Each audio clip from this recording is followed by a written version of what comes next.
Mtazamaji wa Mchuchuma TV, leo hii nimefika katika halmashauri ya mji mdogo wa Mbalizi, ambapo leo hii nimekutana na mkulima ambaye anajishughulisha na kilimo cha zao la kahawa, John Mwangove, ambaye yeye amejikita katika kilimo hiki zaidi ya miaka 15 sasa. Na pia katika shamba lake ana miche zaidi ya 10,000.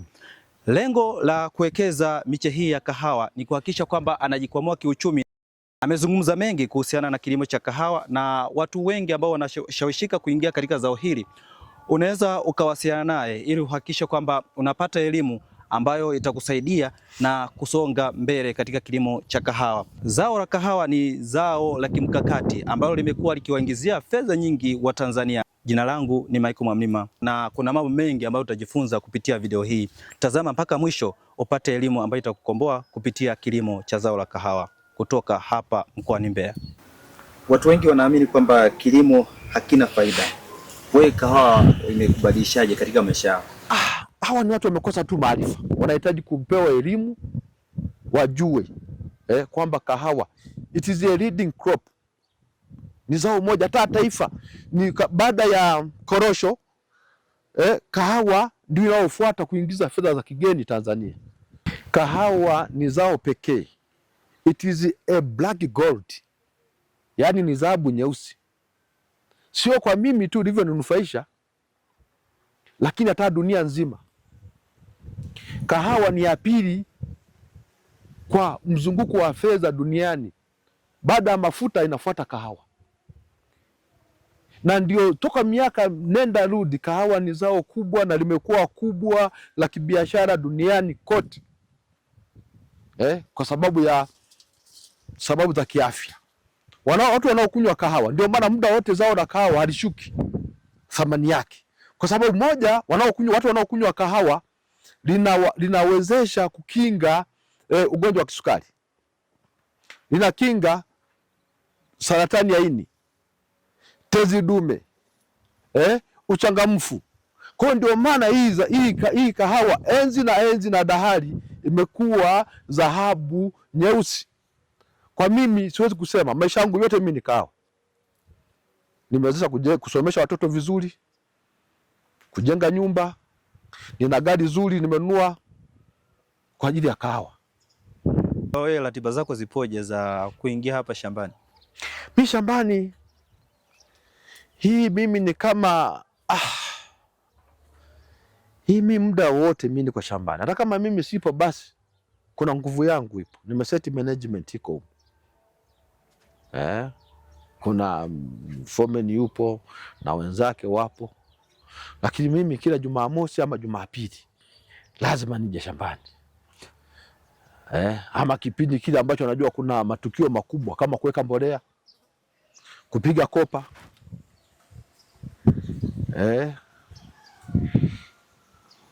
Hapo ni lazima mimi nifike shambani mimi mwenyewe.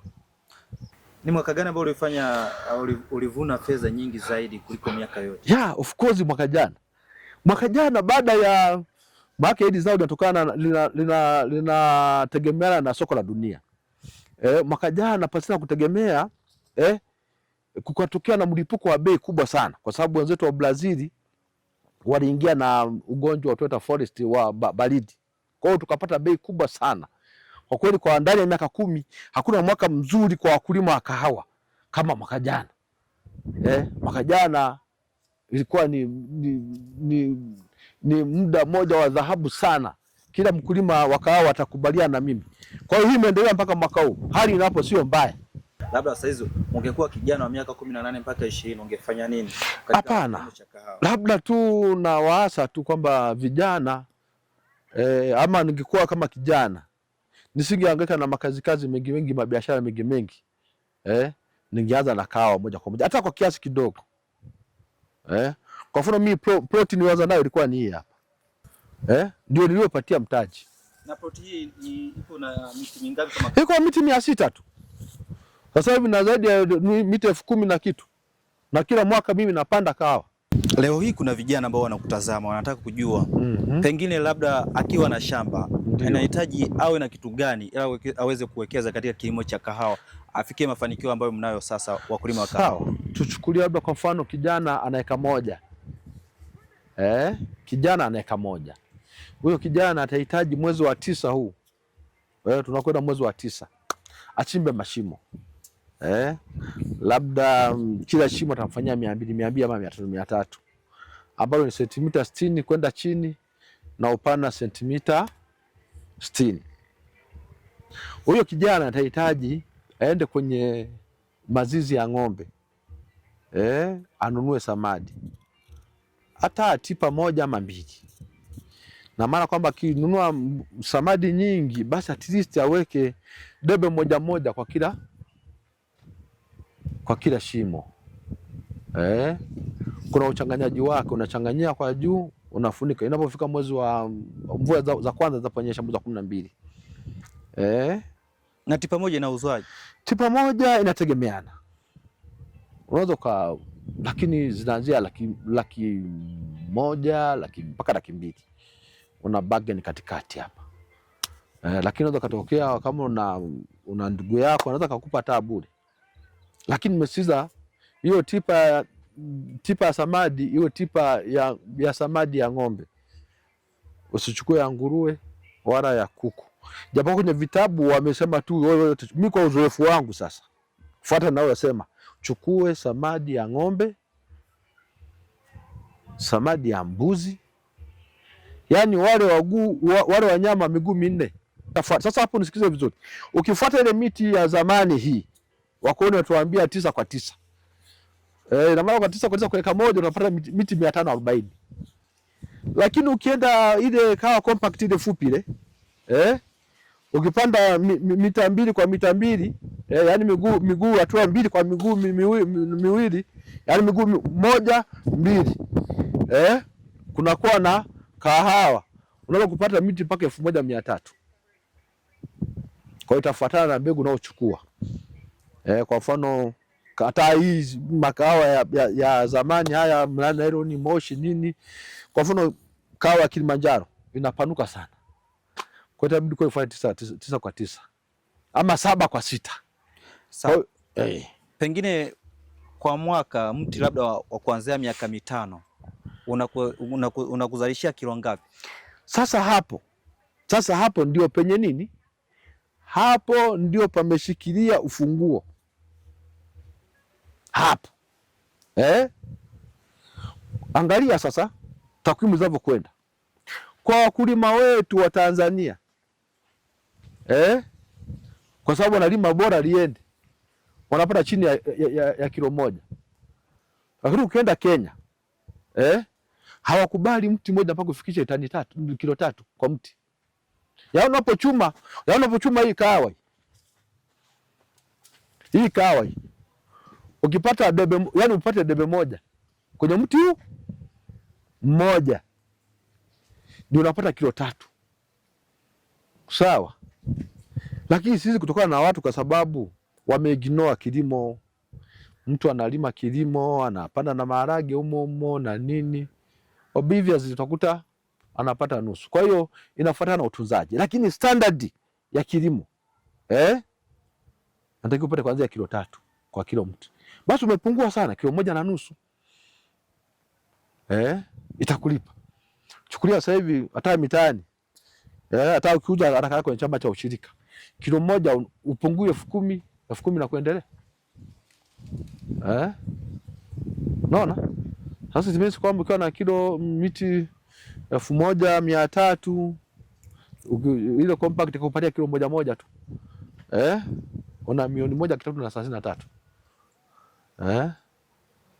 Kwa mimi sasa ambaye naweza nikatunza vizuri, mti mmoja nikapata. Wake mimi nimeapa kwamba ni lazima tufike kwenye lengo la wenzetu wa Kenya wanaopata mti mmoja kilo 3. Kwa sababu mikono tunayo kama wenyewe na akili tunazo.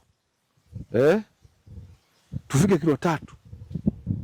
Kwa hiyo kwa kijana katunza na eneo dogo tu. Na eneo dogo tu. Apate kilo 3. Yuko mbali sana. Kwa miti 540 ndio isema hivyo, anakuwa tayari anakaribia tani 2. tani 2 ambazo hata pungua milioni 20 mpaka 30. Ila atunze na anapopanda na mwasa changanye na mazao mengine. Nasema kila siku zao la kahawa nasema tena ni zao takatifu. Hutaki kuchanganya na mara maharage mara siyo nini, utachelewa sana na kufika malengo au utasikia tu redioni. Asio natama kabisa kuchanganya. Anyoke asispecialize kabisa, ataona mafanikio. Sawa. Na kwa mfumo wenu wa uuzaji, mtu anaweza kauza kwa mfumo upi ili kijana kiingia huko ajue kwamba ni wapi ataanzia? Sawa, unajiunga kwenye chama cha ushirika. Unajiunga kwenye chama cha ushirika.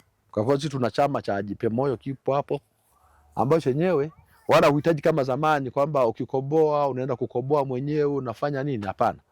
Wewe ukikoboa kahawa unawapelekea kahawa mbichi kama hivi. Wanaenda kuprocess wenyewe, kukoboa kwa kiwango cha kwa wakati na kuanika kwa wakati. Ndio inaleta CPU hiyo. Ndio na bei nzuri. Sawa. Na pengine labda kwa mfano vipi malipo huwa anakuaje? Pengine labda mtu anatamani, mwingine ana shida, anatamani akishavuna apate hela kwa wakati huo. Labda nyinyi huwa haisumbui kwa ajili ya maandalizi ya msimu mwingine wa kilimo? Hapana, haisumbui. Kwa sababu wanachama wale ndio wenye sauti ya mwisho. Na wateja siku hizi wamekuwa wengi. Tuna direct export siku hizi. Sio lazima ukoboe kahawa iende mnadani.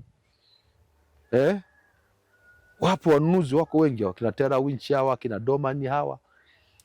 Sita Coffee mwenyewe kwenye kiwanda kule. Mnakaa mezani, viongozi wenu wale mliochagua wale, wakisha bargain kule wanakuja kwetu kwa wanachama. Jamani, kuna bei. Mnasemeje? Tuchukue tusichukue? Tusichukue. Ama tuchukue. Ninyi wanachama.